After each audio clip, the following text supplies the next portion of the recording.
tossing seeds over a field. You just keep tossing those seeds, those invitations, little drips. They don't have to be complicated. It's driving down the road, stopping at a light, turn on the radio. Hey, if you ever see anything weird, you can just tell me. Light turns green, turn up the radio, keep driving. Like that, that's a porn talk, and you never said porn. Welcome to What We Really Want, conversations about connection. Settle in and get ready for a great conversation. Let's talk about what we really want. Hey friends, welcome back to What We Really Want. We are continuing our December of giving you an episode each week, and we hope that you've been enjoying them. So parents who have kids at home, want you to know that today's episode is specifically for you. And it's called, This Is Just a Part of the Gig. You know, besides questions we get from people about how to recover from their own sexual struggles, without a doubt, the ones that we get most often by far are questions from parents wanting to know how to protect their kids. The amount of tech that's available today is just simply overwhelming for parents. And part of why that is because it's always changing. You know, as soon as any parent feels like they're starting to get a handle on what their kids are exposed to, then there's just more and it's new and it's hard to keep up with. Parents are looking for help. And today's episode is with someone who's providing it. Bobby and I had the chance recently to sit down and talk with Chris McKenna. He is the founder of an organization called Protect Young Eyes and the president of another organization called Better Tech. And as you hear him talk, I think you're going to see that his mission in life is to help protect kids from the onslaught of dangerous online content. You know, I think often what parents think they're looking for is a simple kind of step-by-step formula for keeping their kids safe online. And Chris, I think, would say, yes, absolutely, that's a part of it, but it's not the only part of it. In our conversation, Chris is going to talk about the technical responsibilities parents have to protect their kids, but also the relational responsibilities they have to prepare their kids so that they'll make healthy decisions when they're grown and out on their own. We can't just have a mindset of set it and forget it. Instead, Chris says we've got to stay consistently engaged with our kids like the entire time they're growing up. And as he says to parents in the conversation, you'll hear him say this, if you're going to raise kids in this digital age that we're in, guys, this is just a part of the gig. And that's why we named the episode that. It is a hugely helpful and hopeful conversation that I hope every parent will listen to. It's episode 55. It's called This Is Just a Part of the Gig. Our guest is Chris McKenna, and it starts right now. Chris McKenna, welcome to What We Really Want. We're excited to talk to you today. Hey, Greg. Great to be with you. Yeah, Bobby is here too. He and I are really excited to hear about the work that you're doing. Chris is the founder of ProtectYoungEyes.com and the president of Better Tech. I'm going to get you in a minute to tell us all about those because, Bobby, would it be fair to say that in the line of work that we do, we probably don't go a week without hearing from someone in our community of recovery who is a parent asking us questions about how can they do maybe a more consistent job, a better job than was done in their lives. Yeah, absolutely. So I know that everybody listening who's got kids or who's planning on having kids or has older kids that they need to make amends with are going to enjoy hearing from you. So we really appreciate you taking some time to be with us. Yeah, my pleasure. It's a journey I never expected to be on, but sometimes you look backwards and see how it all fits together, right? So here's where we are today. Yeah, I mean, Protect Young Eyes really came out. I mean, currently I'm a dad. Not currently, I have been a dad for a long time. Like the two of you, I've got 4 kids, 3 sons and a daughter. My daughter's a junior in college. And then I have 3 boys who are in grades 8, 9, and 10 right now. A set of twins who are in different grades, 9 and 10. And then kind of 19 months later. So 3 boys under 2 was sort of that cluster of fun that we never quite expected. And one of my sons, it's a fraternal set of twins, and one has Down syndrome, the other one doesn't. So there's all kinds of fun going on there in that group of 4. And, you know, like you guys stumbling and bumbling through the digital age, trying to figure this out. And they're my guinea pigs. You know, here I'm the tech dad. They get to be the ones I practice a lot of stuff on and sometimes get it right and sometimes not. So, well, sometimes getting it right, sometimes not, I know is going to resonate with pretty much everybody who's listening. And I know, well, I think I could say I'm confident that I know what a lot of our listeners are going to want out of hearing a conversation that you're a part of. But Chris, what do you really want out of our conversation today?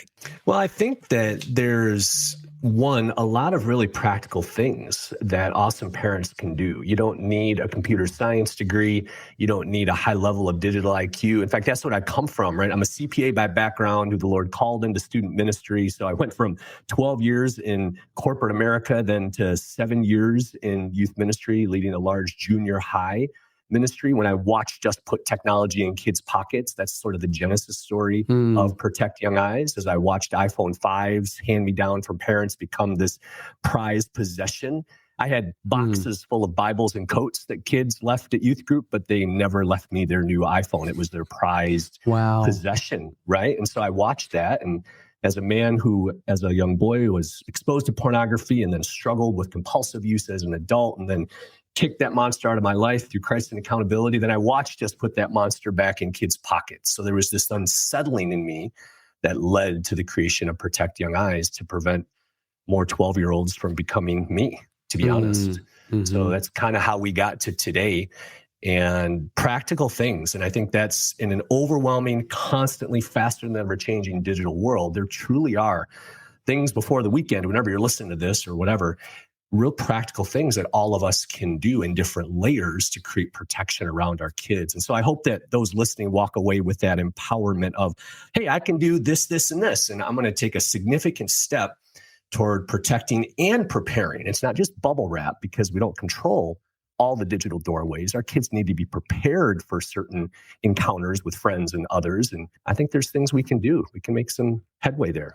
I just envision people hearing what you're saying and going, yes, oh my gosh, finally, something practical. Because another thing that we hear, well, now parents of preteens are actually of an age where they grew up around some of this technology, but people a little older than that, there was a huge generational shift in what was available for us versus what's available now. And one of the biggest things I hear is parents just at a loss. I mean, they want to do better, but they just don't know what they don't know. And sometimes there's shame involved because they don't want to look stupid in front of their kids. Do you run into that a lot? I do. I also think that's the amazing opportunity to approach your children with humility and admission and be like, hey, we are big fans at Protect Young Eyes of digital trust. How do we build digital trust that happens step by step and chat by chat? And we do that by humbly coming to our kids and saying, I don't get this. And we do it by putting all of our digital fears in front of our kids so they don't cause us to not talk. What I don't want is these digital sort of questions and concerns that parents have. I don't want that to cause them to freeze. I want that to cause them to approach their children and to take those and to put the things that they're concerned with out in the light where it has a whole lot less control, and just admit what you don't know and then invite them into that conversation so that you can build some of that trust. And I just think those are the opportunities that are not the technical. I think we sometimes believe the lie that we have to understand all the bits and the bytes and the switches and the toggles. And we often talk about solutions that Protect Young Eyes in two big buckets. I'm a big framework spreadsheet bucket guy. I like to take something like the internet and sort of break it down into something tangible. And so we often talk about solutions in a relational bucket or a technical bucket. Right? Technical bucket, you put the hardware, the software, the routers, the controls, all those things. And we can talk about that stuff. But honestly, if you start there, that's the stuff that feels overwhelming, that causes you just to freeze up and go, heck, I don't know my router. I don't even know where the dumb thing is. And then you quit. And that's why we start, we have a 5-habit framework. And that's why we start with modeling behaviors, looking in the mirror ourselves and using our tech better. That's why we start with pursuing authentic connection with our children and creating this relational foundation. If you imagine a pyramid with a base that we can build technical solutions on top of. But those are some of the things that I think if we start in the wrong place, it's easy to get overwhelmed and then just throw your hands up and go, I got nothing. Well, I'm already thinking, Chris, about some parallels between the process of parents engaging with their kids on protection and preparation and some of the work that we do with people in recovery. And I want to talk about that later. But before we go too far, I am just interested in hearing you talk about the beginning of this process for you when you were noticing these students who were getting these iPhones. They never left their phones behind. Yeah. Sometimes they leave their Bibles or their sweaters behind. From the time that you realized that this is something concerning until you decided to do something about it, until you actually implemented that something. And then I'd love for you to also just talk about, since you started it till today, what have you seen happen and how the ministry has evolved and how, just the engagement has evolved? I know that's a really complex question, but just would love to hear the journey. Yeah, for sure. So what I did in business, so I was a senior manager at Ernst & Young, and I was there during the Sarbanes-Oxley days. And so my job, Greg and Bobby, I think it's just important. I don't want to talk about kind of boring accounting business stuff, but it's important to understand that my job was to manage risk. I would go into big companies, do assessments of business risk, and then put processes in place that either prevented, detected, or deterred any business risk. Now, you can't eliminate all. You just bring it down to a point, mitigate it to a point where it's acceptable, right? That the chance of something happen is at a level that you can accept, right? So put a pin in that for just a minute. So that's my professional background. I'm called into ministry, and I love junior high. I've always loved working with junior high kids, and I'm working with them and loving that. Just love that age group. They're just awesome and messy and spongy and amazing. And I watched parents now give them these digital devices.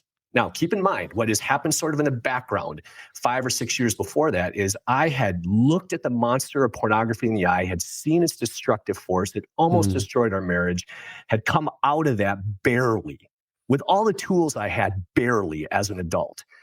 And then I watched us put 100 million choices and 100 million people into the pockets of 12-year-olds and just hope they get it right. And then get mad when they don't. It was a ridiculous thing that we did in society when you look back at what we did. And so I watched that, and there was just an unsettling me about that. And so I created a closed, actually what it started off with is I remember our director of adult ministry at the church where I was at saying, hey, I've got an open night. It was in a staff meeting. I was on staff at the time, right? And I've got an open teaching night. We've got a gap in between kind of this 5-week block and this 5-week block. Who wants to do something? I raised my hand. I said, can I talk to parents about porn? Right. And so imagine like back in 2013, 2014, this wasn't something you just talked about in churches. Right. And so I did a presentation. Like that was the first thing. I did this presentation in front of parents about pornography. And it was this enlightening moment where I think they're kind of like, wait, we can talk about this? Yeah, we can. And so that led to a closed Facebook group, and that led to 2015 and launching the website. And I mean, since then, the message has evolved a little bit. Back in 2015, 2016, when I was telling parents to not give kids smartphones and to not give kids social media until at least age 15, they looked at me as if I had lobsters coming out of my ears because they were still buying the lie of techno-positivity that was coming out of Silicon Valley, that everything tech is positive, everything tech is good for humanity. And I didn't have the research. We didn't have what we have today from, Jonathan Haidt and Dr. Twenge and others, right? But it didn't seem like a great thing for childhood. And so, you fast forward to where we are today. Now we have the evidence. Now we've seen the harms. Now we look back and go, what the heck? In all layers of society. And I point very specifically, the church has missed the boat on this. Like the church has completely disregarded its responsibility to be telling parents once a month in every sermon series to quit giving their kids these devices. There's nothing darkening childhood like these devices. So that's sort of the arc of when I look at technology. To me, it was a risk imbalance going back to my professional upbringing.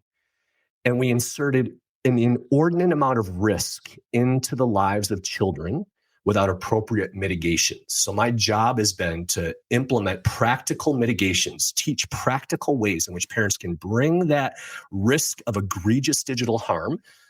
We can't, as you said, bubble wrap and prevent all of it, but we can bring it down to, I think, an acceptable level by doing certain things persistently and consistently. And it's always been that way with our kids. I always point back to Deuteronomy 6:5-9, where God said, you want to teach kids about me? Then do things over and over again. When you walk and when you wake up and when you lie down and all, it was an algorithm before we knew what it was. And this is the way that we protect our kids today. We mitigate certain risks in the digital age by doing things persistently and consistently. Because if we don't, Dr. TikTok, Dr. YouTube, and Dr. ChatGPT is going to do it for us. Right. So we've got to do it. Chris, I love how you talked about the two different strategies. I said that there's, what'd you call them? The technological? Relational and technical. Yeah, technical and relational. I love that. Yeah. I know people I run into just at church or just in life, and like we'll talk about, and they'll ask me questions because they know I'm in this ministry, and they're like, "Well, I put Covenant Eyes on my phone, my kid's phone, or turned on the Apple, limited adult website thing, and we should be good, right?" So, I think I think there's a tendency to be like, things. Man, if I got all the technical stuff right, like I don't need the relational part. But I love that, and I'd love for you to maybe just speak a little bit more, like how do you encourage parents to develop that side of it? Sure. And the two things you mentioned, Bobby, are excellent. So after I left ministry in 2016, I was the digital marketing director for Covenant Eyes for 7 years. I love Covenant Eyes. It's the software that saved me from my own porn addiction. So the things you mentioned there are great. So what I would say, and this is going to seem a little harsh, we want to always be on the side of grace and understanding, but parents and caregivers, let me look at you through the audio for just a minute. If you're going to have children today, this is just a part of the gig. Would you say that again? Yeah. If you're going to have children today, the development of a relationship and the understanding of the technical, no matter how intimidating, is just a part of the gig. That's what comes with parenting today. If you want the outcome of a child who's prepared and protected, that does not come with a set it and forget it set of toggles. This is just what comes with parenting today. We'll be right back. How have things gotten so out of control? How did something that didn't seem like such a big deal at first completely take over? Porn and sex addiction are destroying your life and killing your relationships. You know you can't keep going on like this, keeping secrets and telling lies. Something has to change. But how? Most men who struggle with unwanted or addictive sexual behavior have tried to fix it on their own. But sex addiction is powerful and complicated. Recovery is possible, but it isn't easy. It requires us to focus on more than just behavior. It requires us to look at our whole lives and the parts of our stories that contribute to addiction. If you're ready to find freedom, maybe it's time for you to get to the roots. The Roots Retreat is a 4-day therapeutic and spiritual intensive. You'll work with therapists and coaches who specialize in sex addiction and recovery. You'll learn how to take healthy ownership of your behavior. You'll discover how your life experiences set the stage for addiction to develop. You'll see how God factors into your struggle, and you'll learn effective tools for ongoing recovery after the retreat. If you're ready to stop trying what doesn't work, if you're ready to experience real hope, healing, and change, let's get to the roots. Visit awakenrecovery.com/Roots Retreat or click the Roots Retreat link in show notes. Right. Set it and forget it works for some things, right? I mean, you can set up your utility bills, to draft every month because there's going to be consistency there. Or rotisserie chicken. Right. but that's not the case with online technology because it's always changing. And so set it and forget it just doesn't work. I mean, if we think about the things that are common usage today versus even 1 year ago, we could come up with a pretty lengthy list of things that have changed. And so, yeah, the technical part of trying to keep up with that could be overwhelming. But would it be fair to say that although both the technical and the relational approach are critical, would it be fair to say that the technical serves ultimately the relational? It's going to set that corral in place so that you can make good use of the time and develop, because most of their lives, they're not going to be under your roof and they're not going to be under your authority. So you've got a limited amount of time, and the preparation and the relational things that we bestow or we're called to bestow, could you make an argument that those are even more important? Yeah, no, but I put a layer of math in there to answer your question. I think that there is an indirect relationship, meaning the younger the child, then the strength has to be in the technical side of the balance, because I don't want to talk to my 4 or 5-year-old after they've seen pornography. I simply don't want them to see it at all. Right. And so I'm going to do whatever I can technically. There are some relational preparations that I am talking to my children about things that are shocking, that give them that little Holy Spirit rumbling in my tummy that something's wrong, and responding to that, because that feeling is your superpower, a radar. Do something with it. Those are some of the age appropriate relational. But at the end of the day, I better get the router right. I'd better get the filters right. I'd better make sure everything connected to the internet, including my device as a parent, because I have inboxes full of especially moms who hand a child a phone to keep them busy, and they didn't have a filter on it. They stumble into something. Every device in the house has to be tuned down to the most vulnerable adult in the house, most vulnerable human child in the house. Yeah. And I use vulnerable because in my case, my 15-year-old son, although 15 and not the youngest, with Down syndrome, is the most vulnerable, who has a curiosity that can be weaponized. So the older they get, then you tilt toward the relational. Why? Because you do want them to learn how to have some agency and learn how to manage their technology without. You don't have to have filters, which is why something like Covenant Eyes, which does depend a bit more on the agency and the ownership of my issues, to have an ally that I'm open and honest with, is a bit more of an older software technical solution, because it requires you to have a bit of that maturity. So that's the balance that goes on. So the ratio shifts more technical over time. That's right. It shifts. It does shift. And you just, again, that's that sort of daily assessment, the daily assessment as a parent, to go, where are they in this balance? Are they now at an age asking questions? Do I need to tilt a little bit more this way or the other way? And that's the daily work of digital parenting.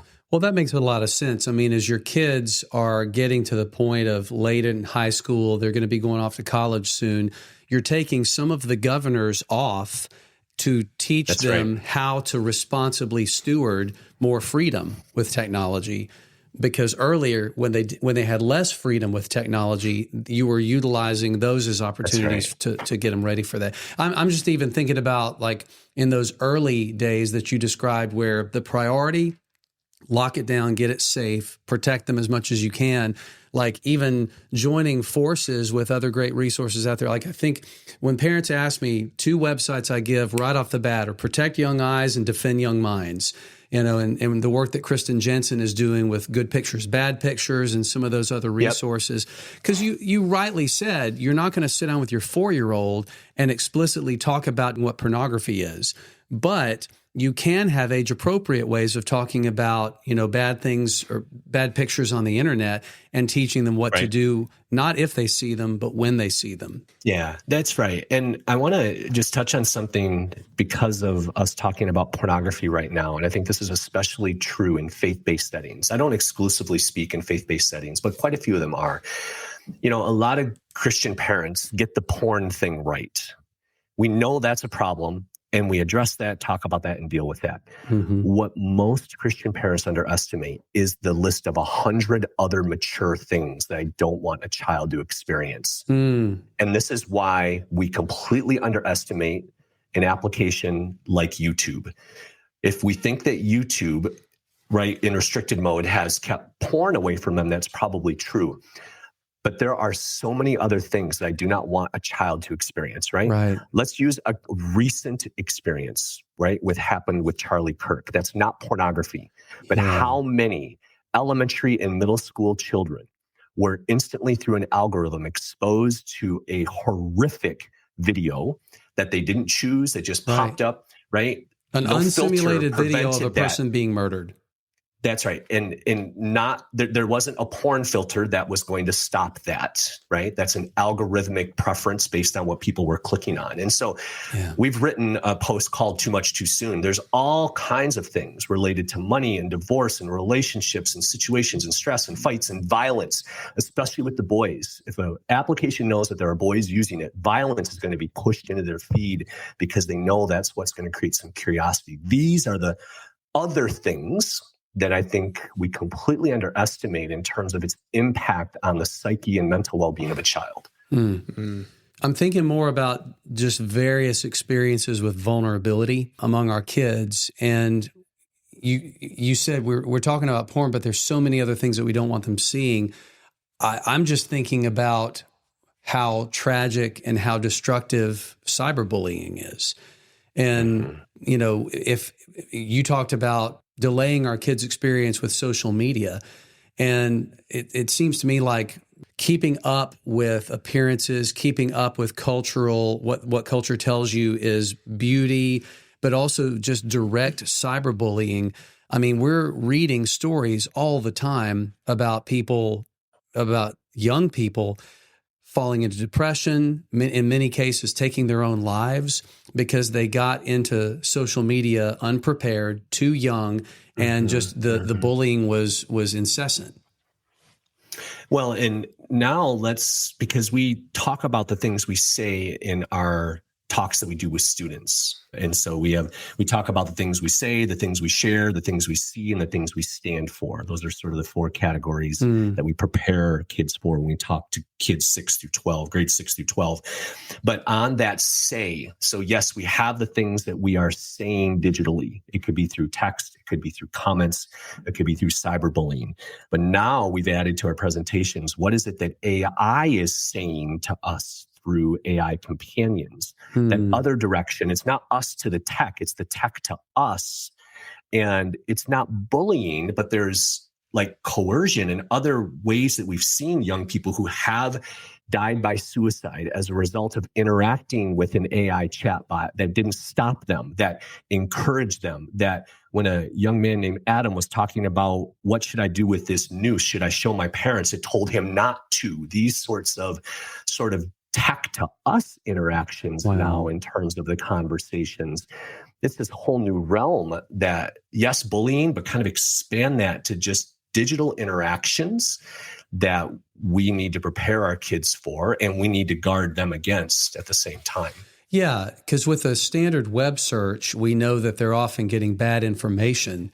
But with AI, they're getting bad advice that feels like it's coming from someone real. It really does. And that's a really important statement that you just made there, Greg. So social media was coming after our attention. And the problem with social media is that it connected us to everybody. So it was the issue of shallowness that came from, or loneliness that came from a shallowness, right? The problem with AI is that it's not coming for our attention, it's coming for our affection. And it's not trying to connect us with everyone, it's trying to connect us with it. It's a loneliness of isolation that is going to come because there's nothing that AI can provide that an embodied experience can't do better. We're embodied creatures. We should be with other human beings, and yet it's masquerading in the same way that pornography masquerades as, intimacy. We have AI masquerading as an artificial intimacy through, relationship that it's coming fast. It's coming fast for the hearts of our kids. I'm thinking about parents listening to this who, if they sat down with you for 5 minutes, Chris, and heard the passion with which you talk about this, would, in my mind, I'm thinking they would say, well, of course I want to do that for my kids. And yet so many parents aren't doing that for their kids. Yeah. And so when there's a disconnect between what they would say they want to do, and I think what they really probably do want to do, but they're not doing it, there are some explanations that would possibly explain that. I mean, one is they don't care about their kids. I think that would be the minority, right? I think it is. 2, they're so bound up in their own brokenness that they don't have the capacity to do it, which, your first habit of the 5 is model the right behavior. So, do your own work so that you can help your kids. Number 3 is, I guess, burying your head in the sand. Well, I don't see any evidence of it, and so I'm just going to hope it's not happening to my kids. And maybe a 4th is just being so overwhelmed that it just kind of paralyzes or cripples people. There may be more explanations than that you could come up with. But I think those are pretty good. Yeah, just kind of using those as some of the experiences that might be keeping parents from doing this. Bobby, I'd love to get you to talk for a second because you've shared with me over the past few years your 3 sons and some of the conversations that you've had, because I feel like you really have engaged more than is average, partially because of your own story, partially because of what you do for a living, and partially because you love your kids. But you've got 1 in college and 2 in high school. What have some of those conversations been like? Yeah. And I've actually been sitting there thinking about that, like as you've been sharing, because I do think I have engaged my kids more, definitely more than I was engaged, definitely more than probably, I would guess, the average parent. And yet the conversations I have are still going to be awkward. It's like I was just yesterday, I was driving my youngest son. He's 14, and just started asking him some questions and kind of sharing a little bit about my own story and just trying to get him to talk. And, I could tell he's just kind of sitting there like, I don't want to talk about this, and so I guess when I was hearing you list those things, I almost feel like just fear of awkwardness may be another one of those, things that keep parents from doing it. But, as I think back to my oldest son, so he's a freshman in college now, and we did, Chris, basically what you have been talking about. Like we didn't give him a phone until he was a freshman in high school. And when we did, it was, literally just a phone with the ability to text. And that was it. It was an iPhone, but it was like everything was blocked, and kind of started to build up some of that trust. We eventually, we let him have a few apps like ESPN, and then eventually, I guess when he was maybe like a junior, we let him have Safari and got Covenant Eyes on there. But it's been that relational part of it, like that we've been really trying to develop. And it's been really cool to see how now as a 18-year-old freshman in college, he's out of the house. We have, over time, because allowed him to be able to make the decisions now of what he has on his phone.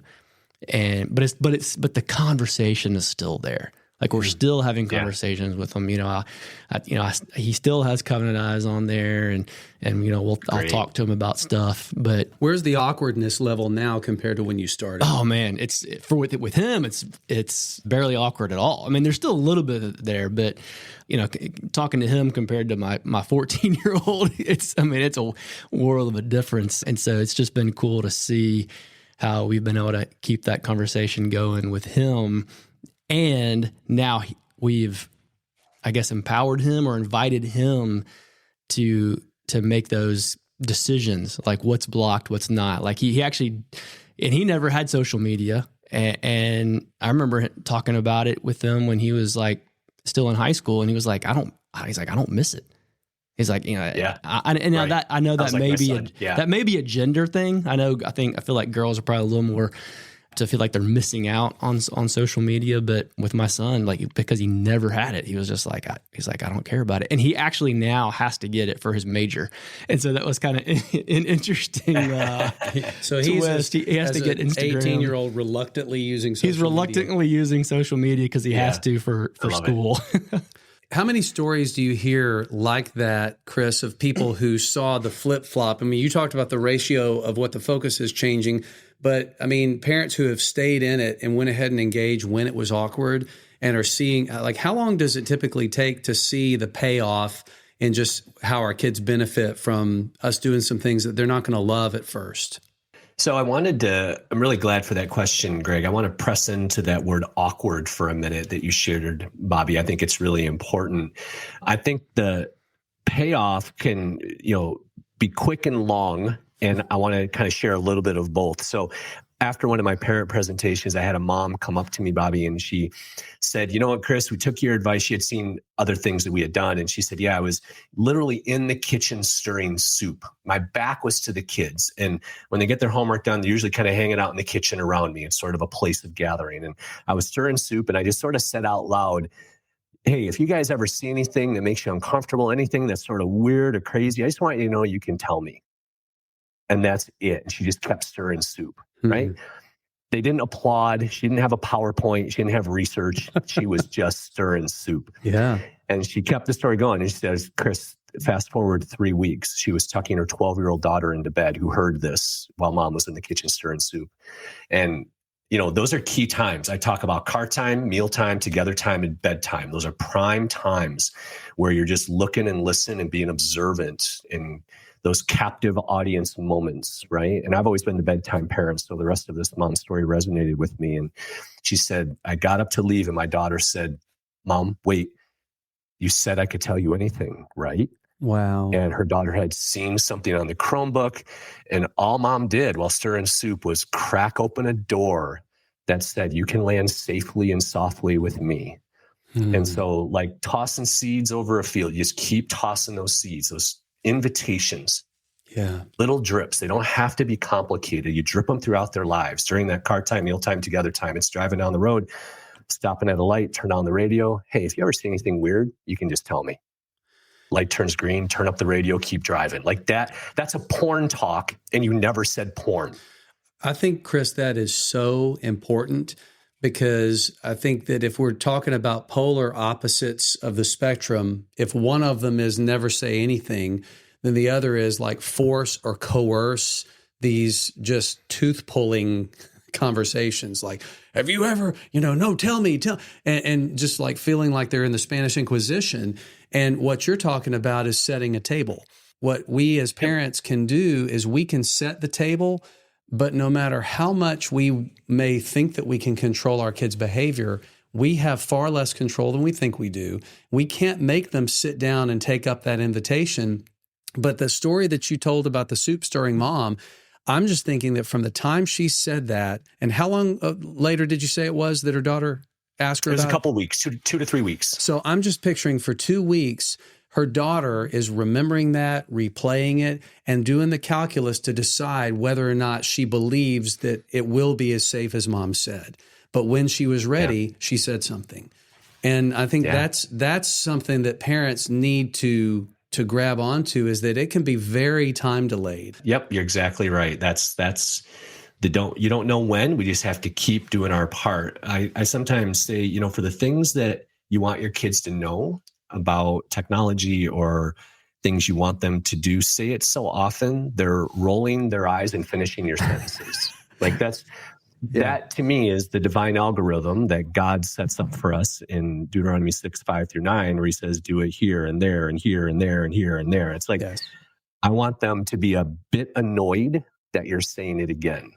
Then you've said it enough. They'll be so, for the most part, they'll be very glad later. Bobby's heard me tell this story a whole bunch of times. My son, who's 27 now, in the early years of my own recovery, I just really was wanting to talk to him about these issues more than I was talked to, more than most people get talked to. We would go out to breakfast sometimes on a Saturday, and we'd go down to McDonald's and just sit down and have breakfast and talk.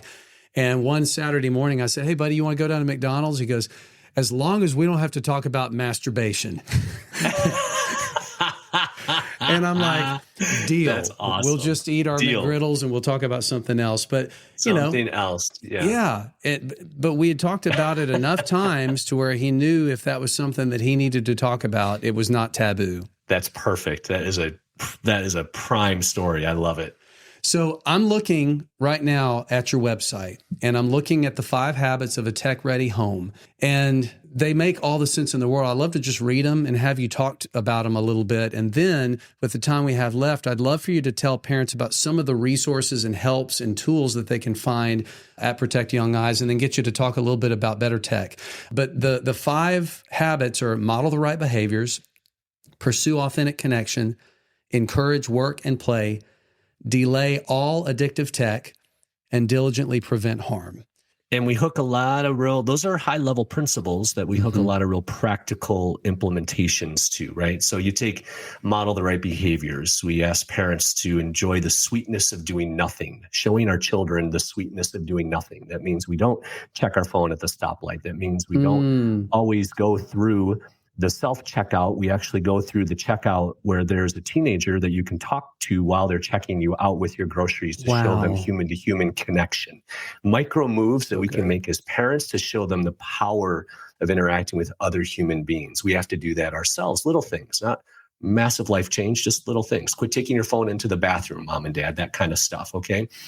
Because it's also kind of gross. It's also kind of gross, right? Another example of model the right behaviors is to post with their permission. So if you're going to take a photo of your child, make sure they know who you're sending it to and you have their permission to send it. If we're going to get them to appreciate the value of photos of their classmates or what to do when they see a photo being misused, being passed around, we have to recognize that every piece of digital media of other human beings is valuable. It's an image of them, and we need to model that by showing them that we respect photos of them and who we share them with. And, Greg and Bobby, we're just at a time that I'll tell almost any parent who will listen to me, we share in 2025, when we're recording this now, and you may listen to it later, it'll be even worse then. We share photos of our children with as few people as possible and as few places as possible. That's just where we are today. Mm-hmm. I just want us to be really careful with that. So just giving you some examples of some of the practical pursue authentic connection. We have a lot that we talk about related to the conversations. We've covered a little bit about that with the story about soup and other ways that we build those bridges of digital trust. Encourage work and play, fairly self-explanatory, but chores are a huge predictor of future life success and grit and diligence and perseverance.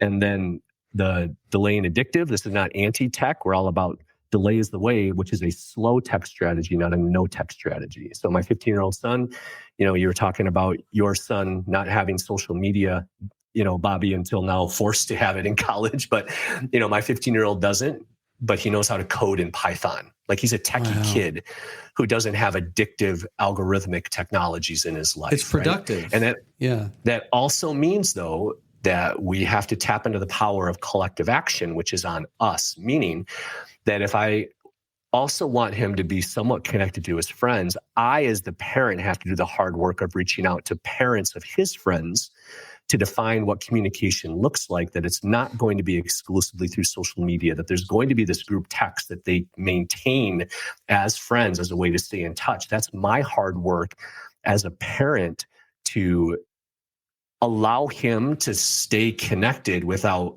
inviting him into these harmful technologies. And that's the power of getting other parents on board with you. And then finally, the layers of protection and the diligently prevent harm. That's the relationship. We could talk for a half an hour about routers. I love them to the point where people roll their eyes when I talk about them, but they're so important.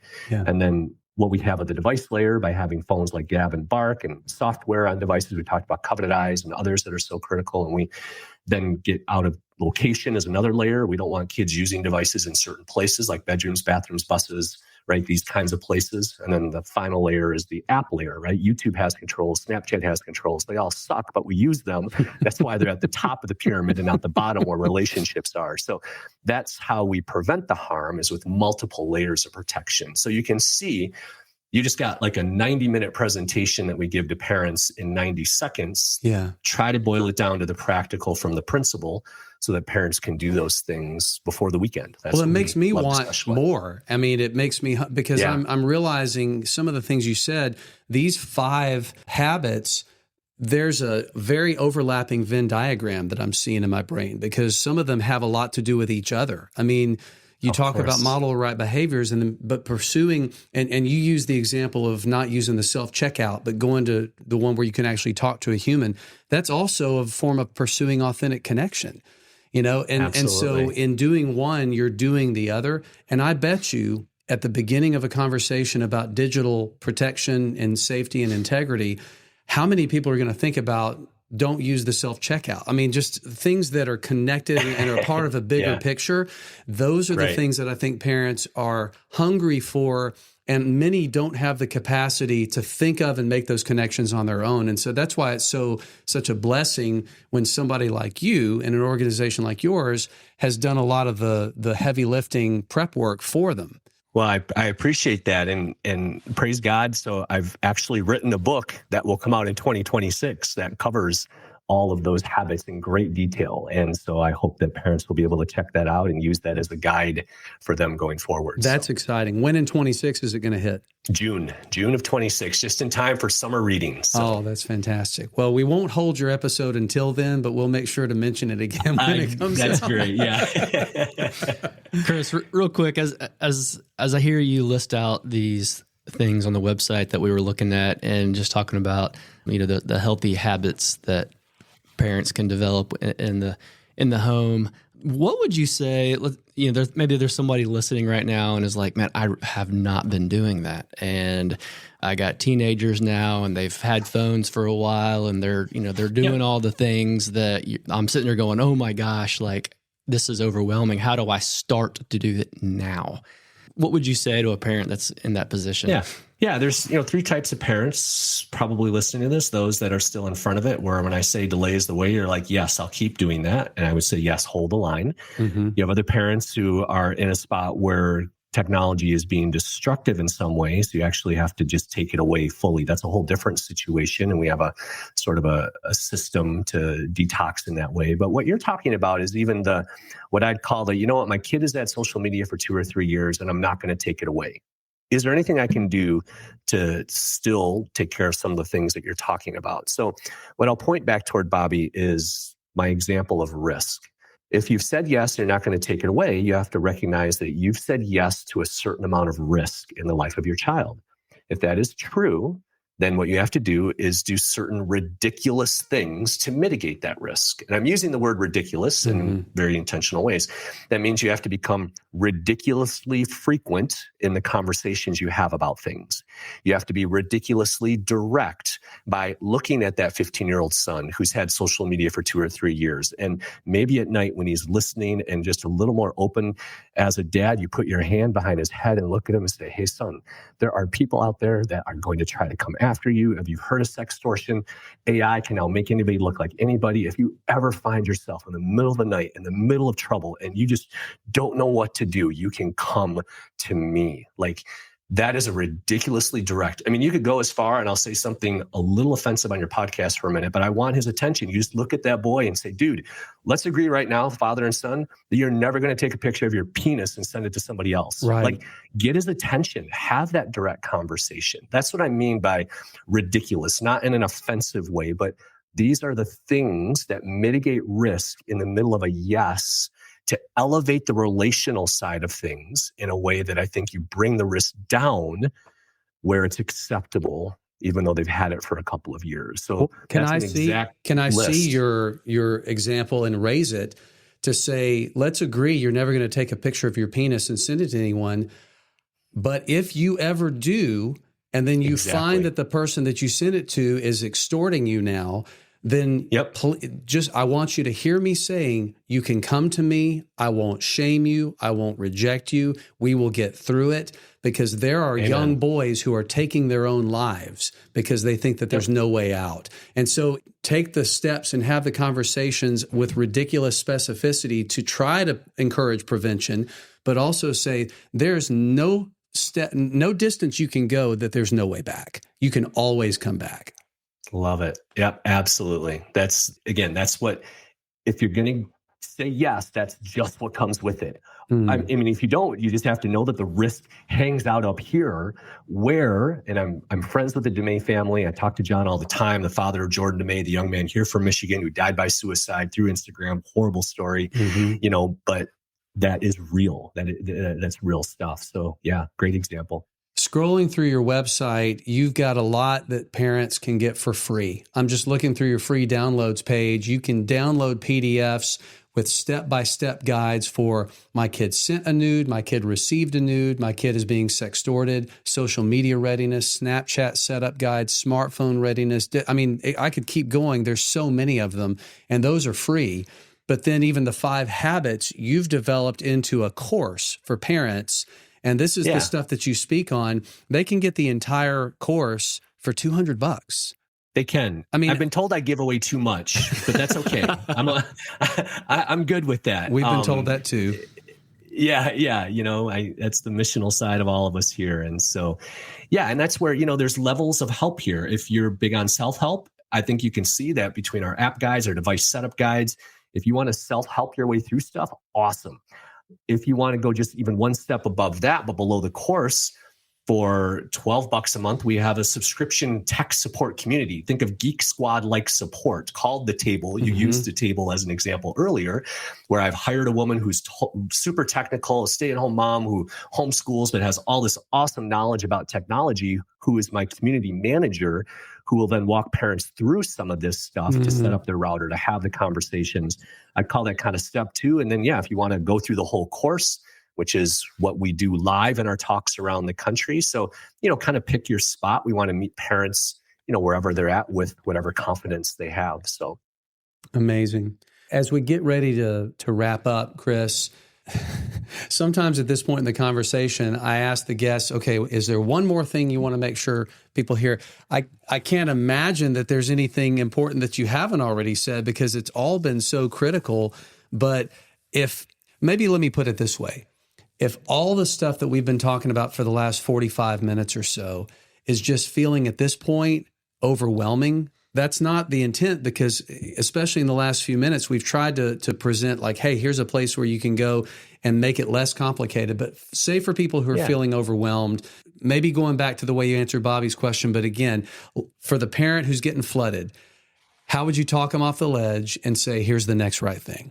So it's just 2 steps. And we do this at the end of our talk because I know they feel like they've drank out of a fire hose for a little bit of time. Before the weekend or before 48 hours has passed from whenever you listen to this, make sure all of your children, you square up and look at them, give them your full attention, and just say, whatever happens to you in the real world or the digital world, you can always land safely and softly with me. 1 sentence. If you have capacity for a technical step, that's a relational step, then get the router right. Like, that is the most important digital device in your house. We've made it step by step. Follow this guide, our ultimate router guide, read through it. If you don't know what a modem versus router is, we explain everything. And I talk about what I do in my house. So if you only get one thing right, get that one relational sentence right.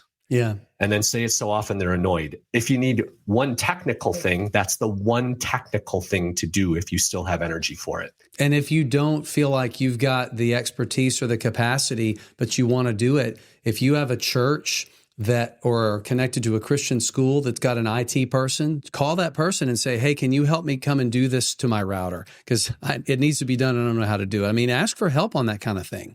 Absolutely. And maybe even circle it back around. Here's how you turn a technical problem into a relational opportunity. Find a 7th grader, maybe your child, and say, I've got this box with this thing in it. It's called a router. I don't know what to do with it. And have them help you explain why. Now you have this opportunity to explain, why do we have a router? Well, man, amazing child of mine, is sort of like a filter on the water, or it's like a lock on the door. We're keeping the poison, the junk out.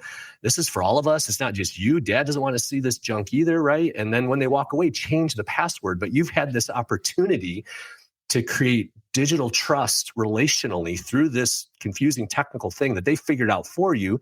They've felt good about it. They understand the why. You've got it all set up. This is a win-win-win all around, even for that thing that we don't understand technically. So, yeah. And you've honored the fact that they have a skill that you don't have, and that you know that it can be used for good, and that they've got something to offer adults. I mean, that's life affirming. Yeah, exactly. Chris, protectyoungeyes.com is the organization we've been talking about, but you also are the president of Better Tech. How does that differ in what you do, what the focus is, or just maybe it supports Protect Young Eyes? Why are there 2 organizations, and what would you tell us briefly about Better Tech? Yeah, sister organizations. Think about Protect Young Eyes, equipping families in the homes and working with school leaders to create systems of protection at schools. Think of Better Tech in terms of what we do to equip students in pre-K through 12 to use tech better. We want us to find better ways at all those ages and stages to use it. The other part of Better Tech is the policy work that I do. So if you think of what humans are we serving on the Protect Young Eyes side, we're serving educational leaders, pastors and church leaders and parents. On the Better Tech side, we're serving students, but I'm also serving legislators. In fact, I spent all morning before this conversation reviewing, editing, and providing feedback to attorneys on policy related to app stores and keeping kids safe with laws. So that's another part of what I do, kind of borrowing from that experience with policy and what I used to do back in business. But I've authored and testify and do whatever I can, mostly at the state level, to pass policies that not only honor parents' rights, but also then hold accountability for companies not to be releasing technologies that are causing egregious harm. So that's all on the Better Tech side in terms of the laws that we're working on. So. I love to hear you talk about that. Chris, you've kind of invented a wheel so that every parent out there doesn't have to reinvent a wheel. Thanks for all of the effort and just your life that you've poured into that. We know what it's like to pour your life into a cause. And some days it's energizing and some days it's draining.